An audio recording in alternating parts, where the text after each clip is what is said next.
ప్రజ్ఞ ట్యుటోరియల్స్కి స్వాగతం. ఈ వీడియోలో 10వ తరగతి జీవశాస్త్రంలోని అనువంశికత పరిణామంలో మరికొన్ని అంశాలు నేర్చుకుందాం. ఈ పాఠ్యాంశం సంబంధించినటువంటి అంశాలు గత 2 వీడియోలు నేర్చుకున్నాము. ఈ యొక్క వీడియోలో మిగిలిన అంశాన్ని నేర్చుకుందాం. ద్విసంకరణం అంటే ఏమిటి? రెండు జతల లక్షణాలను ఎన్నుకొని వాటి మధ్య సంకరణం చేసినట్లయితే దాన్ని మనము ద్విసంకరణం అంటాం. అంటే ఇందులో ఒకటి కన్నా ఎక్కువ కారకాలు అనేవి ఉంటాయి. ఈ యొక్క ప్రయోగాన్ని రెండు జతల ప్రముఖమైన లక్షణాలు దృష్టిలో ఉంచుకొని ఈ యొక్క ప్రయోగాన్ని చేయవలసి ఉంటుంది. మెండల్ ఎలా చేశాడో చూద్దాము. ఒకటి బఠానీ గింజల రంగు, అదేవిధంగా రెండవది బఠానీ గింజల ఆకారాన్ని దృష్టిలో ఉంచుకొని ఈ యొక్క ప్రయోగాన్ని చేయడం అయితే జరిగింది. బఠానీ గింజల రంగు చూస్తే పసుపు లేదా ఆకుపచ్చ. మనం గత వీడియో చెప్పామండి. పసుపు అంటే క్యాపిటల్ వై, ఆకుపచ్చ అంటే స్మాల్ వై మనం చెప్పాము. అదేవిధంగా బఠానీ గింజల ఆకారము గుండ్రని అంటే క్యాపిటల్ ఆర్. అదేవిధంగా ముడతలు కూడా అంటే ముడతలు అంటే స్మాల్ ఆర్గా మనము గుర్తుంచుకోవాలి. రైట్. ఈ విధంగా రెండు జతల ప్రముఖమైన లక్షణాలు దృష్టి ఉంచుకొని మెండల్ ద్విసంకరణాన్ని చేసినట్టుగా మనము చూస్తూ ఉంటాం. పసుపు మరియు గుండ్రని లక్షణాలు అనేవి బహిర్గత లక్షణాలని మనం ఆల్రెడీ గత వీడియోలో నేర్చుకున్నాం. ఇప్పుడు రెండు రకాల శుద్ధ యుగ్మజ మొక్కల విత్తనాలను తీసుకుందాం. అందులో ఒకటి ఏంటంటే గుండ్రని పసుపు రకానికి చెందినది, రెండవది ముడతలు అదేవిధంగా ఆకుపచ్చ రకానికి చెందినది. ఒకటేమో గుండ్రని పసుపు, రెండవది ఆకుపచ్చ ముడతలు ఉన్నటువంటి ఈ యొక్క రెండు రకాల మొక్కలు తీసుకొని సంకలనం చేయడం అయితే జరిగింది. ఈ విధంగా సంకలనం చేయడం వల్ల ఏర్పడిన ఫలితాలు అనేవి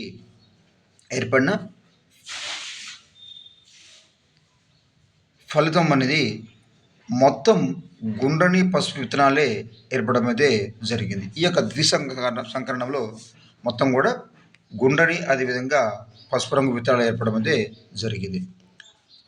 దీనిలో నుండి ప్రతిదీ కూడా రెండు కారకాలు కలిగి ఉంటాయి. ఒకటేమో క్యాపిటల్ వై స్మాల్ వై, ఒకటి క్యాపిటల్ ఆర్ స్మాల్ ఆర్. అంటే గుండ్రని పసుపు అదేవిధంగా గుండ్రని ఆకుపచ్చ, గుండ్రని ముడతలు అటువంటి విత్తనాలు రావడం అయితే జరిగింది. ఎందుకంటే పసుపు మరియు గుండ్రని ఈ రెండు కూడా బహిర్గత లక్షణాలు కాబట్టి F1 తరం లేదా మొదటి తరంలో మొత్తం కూడా గుండ్రని పసుపు రంగు విత్తనాలే వస్తాయి. ఈ విధంగా వచ్చేటువంటి యొక్క గుండ్రని పసుపు రంగు విత్తనాల మధ్య ఆత్మ పరాగ సంపర్కం జరిపినప్పుడు ఏమవుతుందంటే పసుపు గుండ్రని విత్తనాలు, మరి కొన్నేమో ఆకుపచ్చ గుండ్రని, మరికొన్ని ఆకుపచ్చని ముడతలు గల విత్తనాలు, మరికొన్ని పసుపు ముడతలు గల విత్తనాలు అనేవి ఏర్పడడం అయితే జరిగింది ఈ యొక్క ద్విసంకరణంలో. నెక్స్ట్ మెండల్ యొక్క సూత్రాలు. ఈ యొక్క ఏకసంకరణం అదేవిధంగా ద్విసంకరణం జరిపిన తర్వాత వీటి యొక్క ఫలితాలను బట్టి మెండల్ కొన్ని సూత్రాలు ప్రతిపాదించాడు. ఈ యొక్క సూత్రాలనే మనం మెండల్ సూత్రాలు అంటాం. F1 తరం లేదా సంతతిలో ఏదేని ఒక లక్షణం మాత్రమే బయటకు కనిపించడం మనము చూసామండి.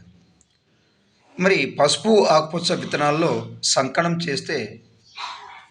ప్రయోగం చేస్తే అన్ని పసుపు విత్తనాలే వచ్చాయి. మరి దీనికి కారణం ఏంటంటే ఒక లక్షణానికి కారణమైన రెండు కారకాలు ఉన్న వాటిలో ఒకటి మాత్రమే బహిర్గతం అవుతుంది. ఒకటి మాత్రమే బహిర్గతమవుతుంది. మరొకటి లక్షణం అనేది అంతర్గతంగా ఉండుతుంది, అంతర్గతంగా ఉండిపోతుంది. కాబట్టి మెండల్ దీన్నే బహిర్గత సూత్రము, లా ఆఫ్ డామినేట్ అనేటువంటి సూత్రాన్ని ప్రతిపాదించడం జరిగింది. అంటే మనం F1 తరం ఏం చెప్పాము, మనం F1 తరం మనం సంగ్రహించినప్పుడు ఓన్లీ మరి ఒక లక్షణం మాత్రమే బహిర్గతమవుతుంది. కాబట్టి దీని ప్రకారంగా ఒక లక్షణం అనేది బహిర్గతమవుతుంది, మరొకటి అంతర్గతంగా ఉండిపోతుంది. కాబట్టి ఈ సూత్రాన్ని మెండల్ బహిర్గత సూత్రంగా చెప్పడం అయితే జరిగింది. ఇంకా నెక్స్ట్ పోతే రెండు వేరు లక్షణాలు ఉన్నప్పుడు, అంటే మొక్కలో రెండు వేరు లక్షణాలు ఉన్నప్పుడు అవి తరువాత తరానికి ఎలా చేరుతాయనే విషయాన్ని వివరించడానికి మెండల్ మరొక సూత్రాన్ని ప్రతిపాదించాడు. ఆ సూత్రాన్ని మనం ఏమంటే స్వతంత్ర వ్యూహన సిద్ధాంతము. అంటే మెండల్ ప్రతిపాదించే సూత్రంలో ఒకటి బహిర్గత సిద్ధాంతం, అదేవిధంగా వృక్కదాన సూత్రం ఒకటి, అదేవిధంగా స్వతంత్ర వ్యూహన సిద్ధాంతం. రైట్.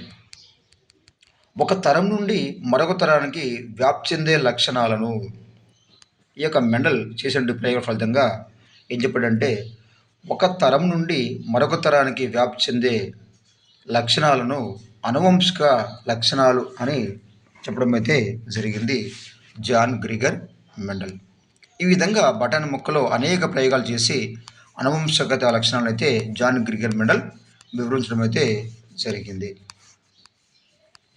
నెక్స్ట్, ఇక జనకల నుండి సంతతికి మనం సాధారణంగా అతడు తాతగారి మాదిరిగా ఉన్నాడు, ఆ అమ్మాయి అచ్చం మరి మేనత్త పోలిక అని అనడం మనం వింటూనే ఉంటాం. అంటే తల్లిదండ్రుల నుండి పిల్లలకు లక్షణాలు అనేవి లేదా గుణాలు అనేవి అనువంశికంగా అందించబడతాయి. అంటే తల్లిదండ్రుల యొక్క నుండి లక్షణాలు అనేవి అనువంశికంగా అందించబడటం జరుగుతుంది. తల్లిదండ్రుల నుండి పిల్లలకు సంక్రమించే ఇలాంటి లక్షణాలనే తల్లిదండ్రుల నుంచి పిల్లలకు సంక్రమించేటువంటి ఇలాంటి లక్షణాలనే మనం అనువంశికత లక్షణాలు లేదా అనువంశిక గుణాలు అంటాం. ఈ విధంగా తల్లిదండ్రుల నుండి మరి పిల్లలకు సంక్రమించిన ఈ యొక్క లక్షణాలు మనం ఏమంటారంటే అనువంశిక లక్షణాలు లేదా అనువంశిక గుణాలు అంటాం. అలాగే విత్తనాల రంగు, విత్తన కవచం, కాండం పొడవు మొదలైనవి కూడా ఈ యొక్క అనువంశిక లక్షణాలు అని మెండల్ అభిప్రాయపడడం అయితే జరిగింది. ఈ విధంగా తల్లిదండ్రుల నుండి పిల్లలకు అనువంశిక ఈ యొక్క లక్షణాలు అనేవి సంక్రమిస్తాయని మెండల్ చెప్పడం అయితే జరిగింది. విభిన్న లక్షణాలు తల్లిదండ్రుల సంతతి నుంచి విభిన్న లక్షణాలు తల్లిదండ్రుల నుంచి సంతతి నుంచి పొందే ప్రక్రియనే అనువంశికత లేదా హెరిడిటీ అంటాం. అంటే ఈ యొక్క లక్షణాలు అనేవి ఈ యొక్క తల్లిదండ్రుల నుండే కాకుండా మరి తల్లిదండ్రుల యొక్క సంతతి అంటే అంతకుముందు ఉన్నటువంటి వారి దగ్గర నుండి కూడా కొన్ని లక్షణాలు అనేవి పొందుతారని, దీన్నే అనువంశికత లేదా హెరిడిటీ అంటారని ఈ యొక్క జాన్ గ్రిగర్ మెండల్ చెప్పడం అయితే జరిగింది. ఇలాగే ఈ యొక్క అనువంశికత వలన ఒక తరం నుండి మరొక తరానికి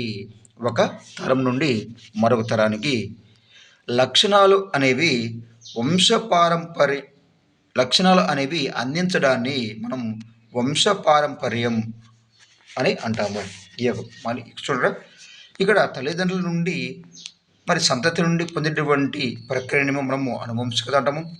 మరి ఈ యొక్క అనువంశికత వలన ఒక తరం నుండి మరొక తరానికి ఈ యొక్క లక్షణాలు అనేవి అందించడాన్ని మనం వంశపారంపర్యం అంటాము. ఏమంటామండి? వంశపారంపర్యం అంటాం. ఈ విధంగా లక్షణాలు అనేవి ఒక తరం నుండి మరొక తరానికి అందించడం జరుగుతుంది.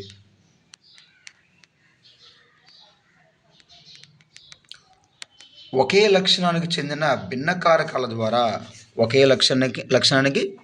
చెందినటువంటి భిన్న కారకాల ద్వారా ఈ యొక్క లక్షణాలు అనేవి బహిర్గతమవుతాయని ఈ యొక్క మెండల్ పరికల్పన చేశాడు. అంటే మెండల్ పరికల్పన చేశాడు. ప్రస్తుతం ఈ కారకాలనే ప్రస్తుతం ఈ యొక్క అంటే ఒక తరం నుండి మరొక తరానికి ఈ యొక్క బహిర్గతం అంటే ఏ కారకాల ద్వారా అయితే బహిర్గతం అవుతాయో ఆ యొక్క కారకాలనే మరి జన్యువులు అంటారని ఈ యొక్క మెడలు చెప్పడండి. ఈ యొక్క ప్రస్తుతం ఉన్నటువంటి ఈ యొక్క కారకాలనే జన్యువులని అంటున్నాం, జీన్స్. మరి ఈ యొక్క జన్యువు అనేది ప్రతి ప్రతి కణంలోని కేంద్రకంలో ఉండేటువంటి కేంద్రకామ్లాన్ని లేదా కేంద్రకామ్లం డిఎన్ఏ యొక్క చిన్న భాగంగా చెప్పవచ్చు ఈ యొక్క జన్యువు. ఈ యొక్క జన్యువు ఎక్కడ ఉంటుంది అంటే కణ కేంద్రకంలో నుండి కేంద్రకామ్లం యొక్క డిఎన్ఏలో ఉంటుంది ఈ యొక్క జన్యువు. ఈ యొక్క జన్యువు ఏం చేస్తుందంటే మరి ఇది ఒక లక్షణాంశాన్ని లేదా ఒక గుణాన్ని బహిర్గతపరచడాన్ని నియంత్రించే అంశంగా పనిచేస్తుంది ఈ యొక్క జన్యువు అనేది. కొన్ని రకాల వైరస్లలో లక్షణాలను మరి డిఎన్ఏ నియంత్రిస్తుంది. అంటే సాధారణంగా అన్ని రకాల జీవుల్లో లక్షణాలను మరి డిఎన్ఏ మరి నిర్ణయిస్తే కొన్ని రకాల వైరస్లో ఈ యొక్క లక్షణాంశాలు లేదా లక్షణాలను ఆర్ఎన్ఏ మాత్రమే నియంత్రిస్తుంది. ఇది గుర్తుపెట్టుకోవాలి. ఇక నెక్స్ట్ పోతే మనకి ఇక్కడ మీకు తెలిసిన ఒక చిన్న పాయింట్ చూద్దామండి.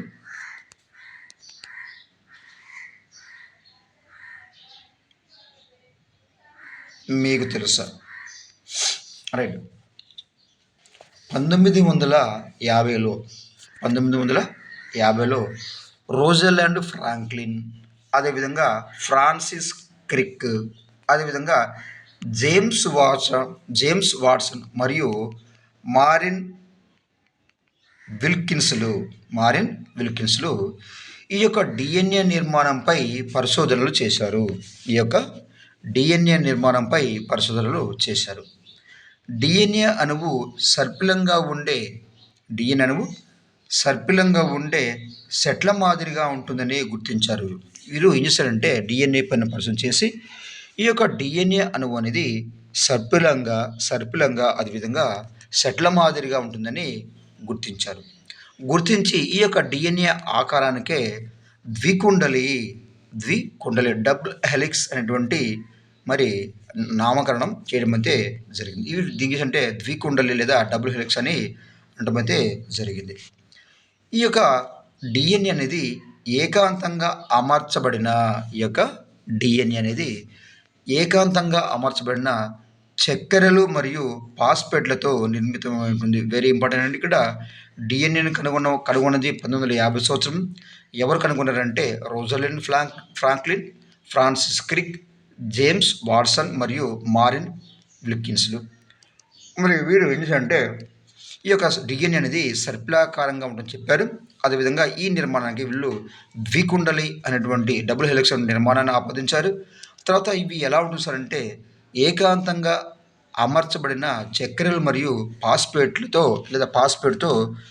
నిర్మితం ఉంటుందని వీరు చెప్పడం అయితే జరిగింది. ఇంకేం చెప్పారు సార్ అంటే దీనిలో అడెనిన్, గ్వానిన్, అదేవిధంగా గ్వానిన్, థైమిన్ మరియు సైటోసిన్ అనే నత్రజని క్షారాలు మెట్ల వలె అమరి ఉంటాయని చెప్పారు ఈ యొక్క శాస్త్రవేత్తలు.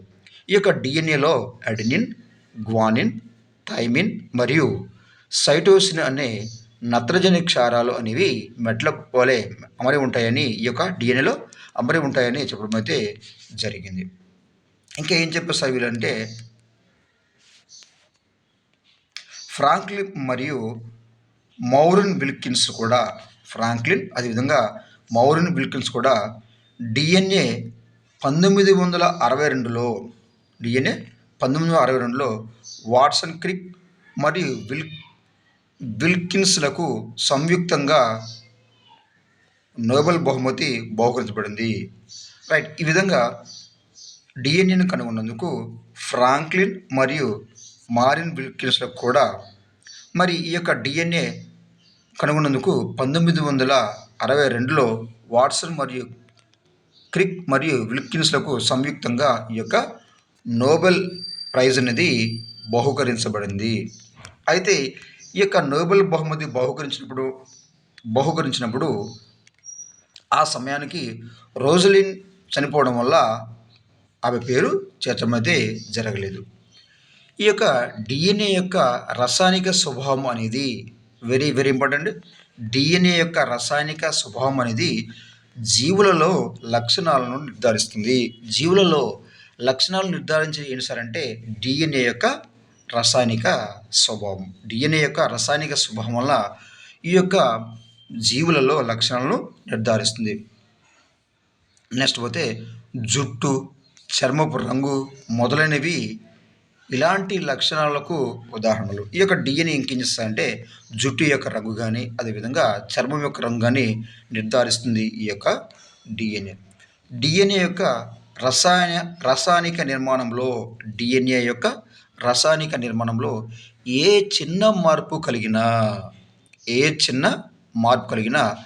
అది సంతతి యొక్క లక్షణాలలో మార్పుకు కారణమవుతుంది.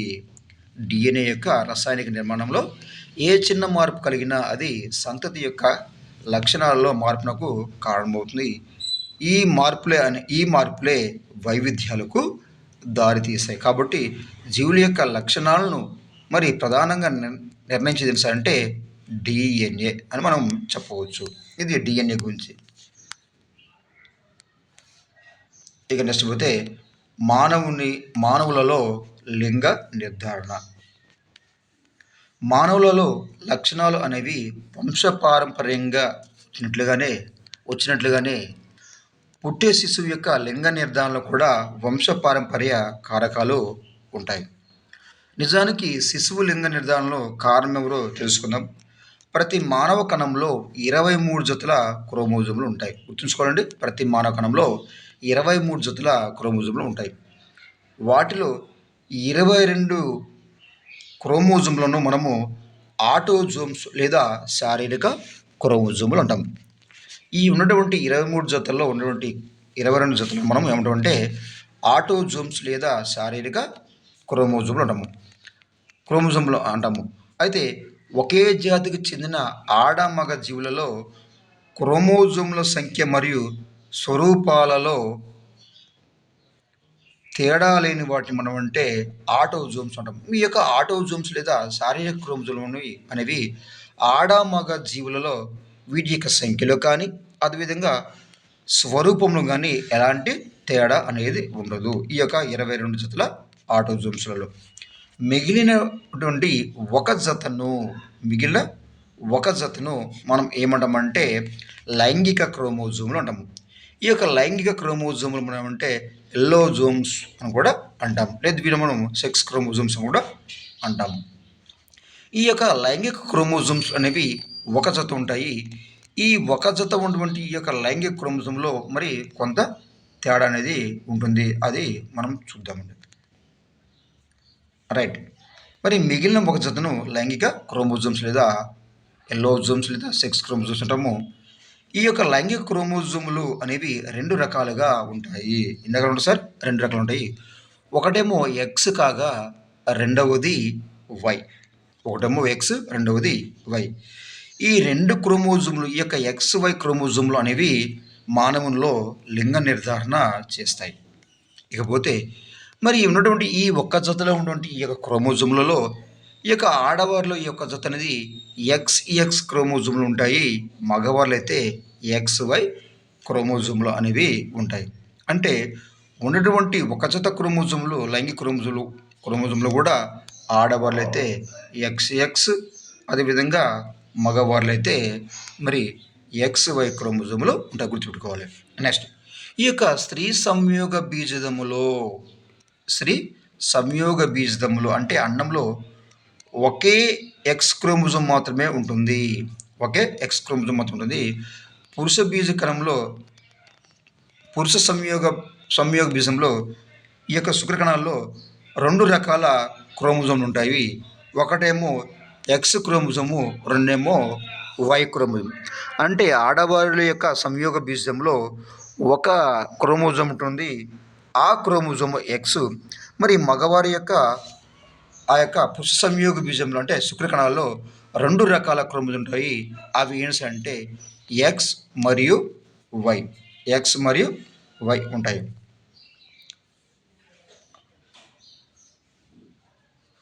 రైట్.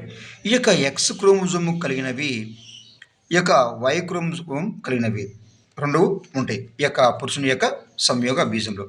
ఇక్కడ వై క్రోమోజోమ్ ఉన్న శుక్రకణం అనేది, అంటే మానవునిలో ఉన్నటువంటి వై క్రోమోజోమ్ ఉన్నటువంటి శుక్రకణం అనేది ఈ యొక్క ఎక్స్ క్రోమోజోమ్ కలిగిన అండముతో ఫలదీకరణం జరిగితే, ఎక్స్ క్రోమోజోమ్ ఉన్నటువంటి ఫలదీకరణం జరిగి అక్కడ XY అనేటువంటి క్రోమోజోముతో ఏర్పడిన మరి అబ్బాయి పుడతారు.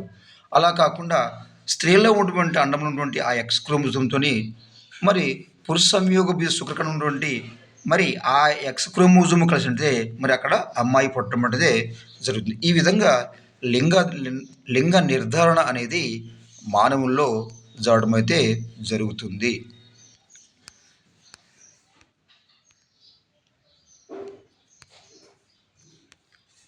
రైట్. ఇక నెక్స్ట్ చూడండి, ఇక్కడ మీకు తెలుసా లైంగిక క్రోమోజోముల ఆవిష్కరణ. వాల్టర్ సటన్ మరియు థామస్ హంట్ మోర్గన్లు. ఎవరండి? వాల్టర్ సటన్ మరియు థామస్ హంట్ మోర్గన్లు 1956 సంవత్సరంలో చిన్న పండ్ల ఈగ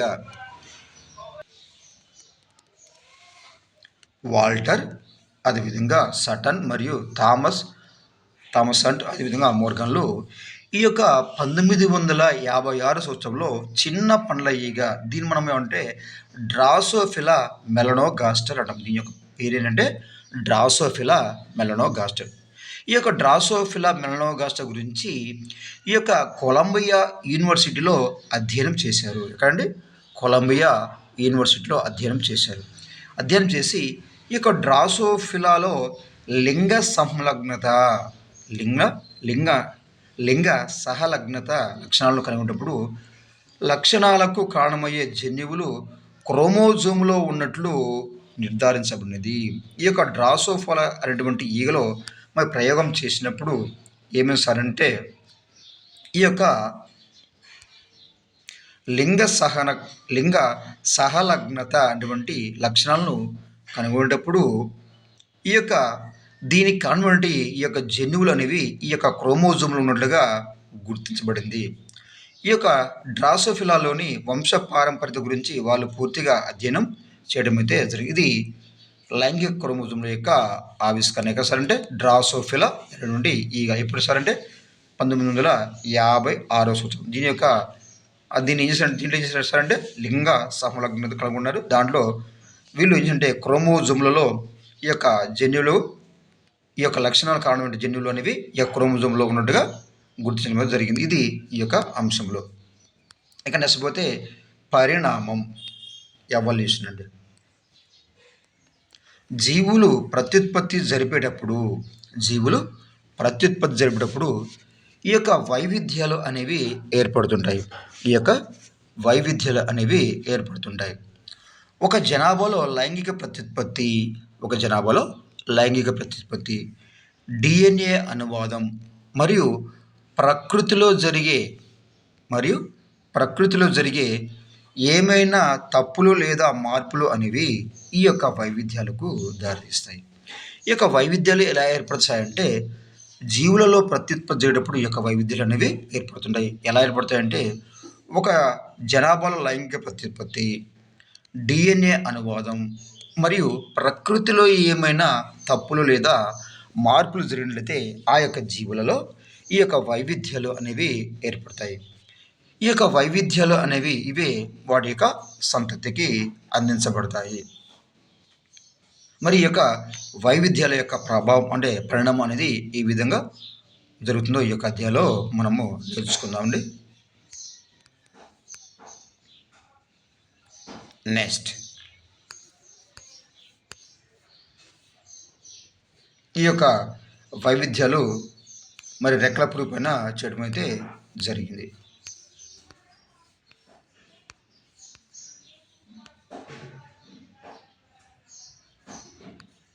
నెక్స్ట్ ఎలాగైతే బఠానీ మొక్కలు ఏ విధంగా వైవిధ్యాలు ఎలా చేశాడో ఆ విధంగా ఈ యొక్క రెక్కల పురుగులో చేయడం జరిగిందండి. ఈ రెక్కల పురుగులో కూడా ఈ యొక్క వైవిధ్యాలను కనబడడం అయితే జరిగింది. ఇక నెక్స్ట్ పోతే మరొక ముఖ్యమైన అంశం అండి, లామార్క్ లామార్క్ యొక్క సిద్ధాంతం అండి. లామార్క్ వాదం. ఈ యొక్క లామార్క్ వాదాన్ని ప్రతిపాదించింది ఎవరు సార్ అంటే జీన్ బాప్టిస్ట్ లామార్క్. ఈ యొక్క జీన్ బాప్టిస్ట్ లామార్కే జీవశాస్త్రం అనే పదాన్ని కూడా మరి ఉపయోగించడం జరిగింది. మరి పూర్వపు రోజుల్లో ఎలాంటి మార్పులు ఉండవని, ఎప్పటికీ ఒకే విధంగా ఉంటాయని ప్రజలు విశ్వసించేవారు. ఈ యొక్క పూర్వ రోజుల్లో జీవులు అనేవి, ఈ యొక్క జీవుల్లో ఎలాంటి మార్పులు జరగవు, మరి ఎప్పటికీ ఒకే విధంగా ఉంటాయని ఈ యొక్క ప్రజలు విశ్వసించేవారు. అయితే జీన్ బాప్టిస్ట్ లామార్క్ ఈ యొక్క జీవ పరిణామ సిద్ధాంతాన్ని ప్రతిపాదించిన మొట్టమొదటి శాస్త్రవేత్తగా మనము చెప్పవచ్చండి. ఎవరంటే జీన్ బాప్టిస్ట్ లామార్క్ ఈ యొక్క జీవ పరిణామ సిద్ధాంతాన్ని మొట్టమొదటిసారిగా ప్రతిపాదించినటువంటి శాస్త్రవేత్తగా మనము చెప్పవచ్చు. కొన్ని వేల సంవత్సరాల క్రితం ఈ యొక్క జిరాఫీలు జింకల వలె ఉండేవని లామార్క్ భావించాడు. కొన్ని వేల సంవత్సరాల క్రితం ఈ యొక్క జిరాఫీలు అనేవి ఈ యొక్క జింకల వలె అంటే పొట్టి మెడను కలిగి ఉండేవని ఈ యొక్క లామార్క్ భావించేవాడు. నేలపైన మరియు చెట్ల కింది కొమ్మలలో దొరికే ఆహారం లభించకుండా పోయాక ఆహారం కొరత అనేది ఈ యొక్క జిరాఫీలకి ఉన్నట్లుగా చూసి, మరి ఈ యొక్క ఆహారం కొరత కారణంగా ఈ యొక్క జిరాఫీ అని ఏం చేసిందంటే మెడ చాచి చెట్లపైన ఉన్న శాఖలను అందుకోవాల్సిన అవసరం ఏర్పడి ఉండవచ్చు అని ఈ యొక్క ప్రతిపాదన చేశాడు ఈ యొక్క జీన్ బాప్టిస్ట్ లామార్క్. అంటే ఈ యొక్క జీన్ బాప్టిస్ట్ లామార్క్ ఏం చెప్పంటే మరి నేలపై ఉన్నటువంటి ఈ యొక్క మరి చెట్ల కొమ్మలకు ఆహారం లభించలేదు. దాని ఫలితంగా ఈ యొక్క మరి ఈ యొక్క జిరాఫీలు ఏం చేశాయంటే వాటి యొక్క మెడని చాచి మరి చెట్ల యొక్క కొమ్మలను అందుకోవాల్సినటువంటి అవసరం ఏర్పడిందని, మరి ఈ విధంగా మెడ చాచి పై శాఖలను అందుకోవడం వల్ల ఈ యొక్క జిరాఫీలో నెమ్మదిగా వీటి యొక్క మెడ అనేది సాగడం అనేది జరిగిందని ఈ యొక్క జీన్ బాప్టిస్ట్ లామార్క్ చెప్పడం అయితే జరుగుతుంది. ఎందుకంటే పదే పదే ఈ యొక్క మెడను సాచి ఉపయోగించడం వలన ఈ యొక్క జిరాఫీలు పదే పదే మరి ఈ యొక్క మెడను సాచి ఉపయోగించడం వల్ల కొన్ని తరాల తర్వాత ఈ యొక్క జిరాఫీల మెడలు అనేవి సాగిపోయి ఉన్నట్లు, మరి సాగిన మెడ అనేది ఈ యొక్క జిరాఫీల ఆయుర్భము మరి జరిగి ఉంటుందని ఈ యొక్క జీన్ బాప్టిస్ట్ లామార్క్ భావించాడు. ఇలా ఒక జీవి తన మనుగడ కోసం అదేవిధంగా అవసరం కొద్దీ అభివృద్ధి చేసుకున్న లక్షణాలు, అదేవిధంగా గుణాలను ఆర్జిత గుణాలు అంటారని ఈ యొక్క జీన్ బాప్టిస్ట్ లామార్క్ చెప్పడం అయితే జరిగింది.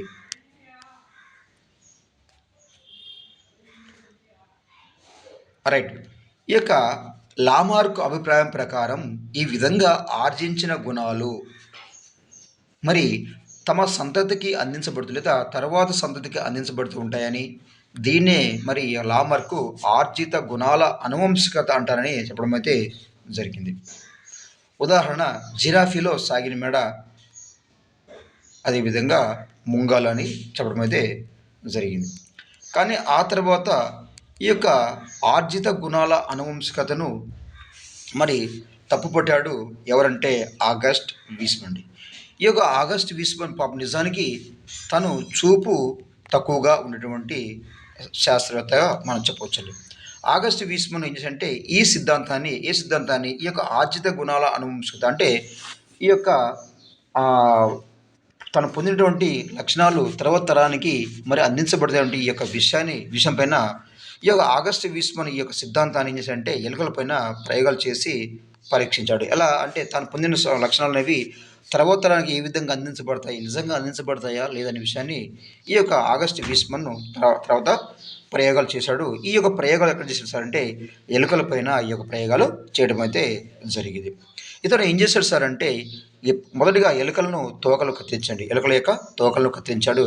మరి ఎలుకల తోకలు కత్తిరించి వాటి మధ్య మరి సంపర్కం జరిపినప్పుడు మరి తర్వాత సంతతి అనేది మామూలుగానే తోకలతో జన్మించాయని ఈ యొక్క ఆగస్ట్ వీస్మండ్ చెప్పడం అయితే జరిగింది. మరి తర్వాత తరం ఎలుకలు తోకలు కూడా తొలగించుకుంటూ అలా 22 తరాల వరకు చేశాడు.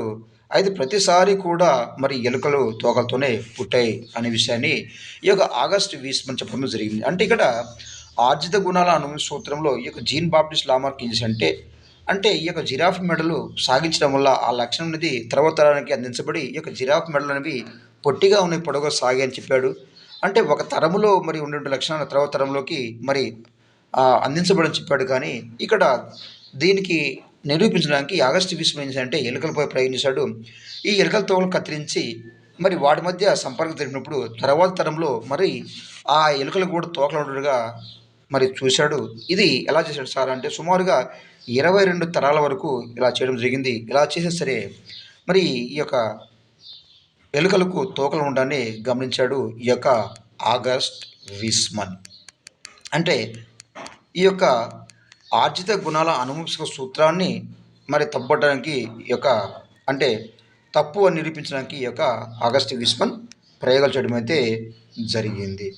అది దీన్ని బట్టి ఆగస్ట్ వీస్మన్ ఏం చెప్పాడు సార్ అంటే దేహంలో మరి అంటే జీవి యొక్క లక్షణాలు అనేవి మరి తర్వాత తరానికి అందించబడాలంటే మరి దేహంలో 2 రకాల ద్రవ్యాలు ఉంటాయని, ఒకటేమో బీజ ద్రవ్యము ఉంటుందని, రెండోదేమో సారీ ఒకటి దేహ ద్రవ్యము అని ఉంటుందని, రెండవది బీజ ద్రవ్యం ఉండదని చెప్పాడు ఈ యొక్క ఆగస్ట్ వీస్మన్.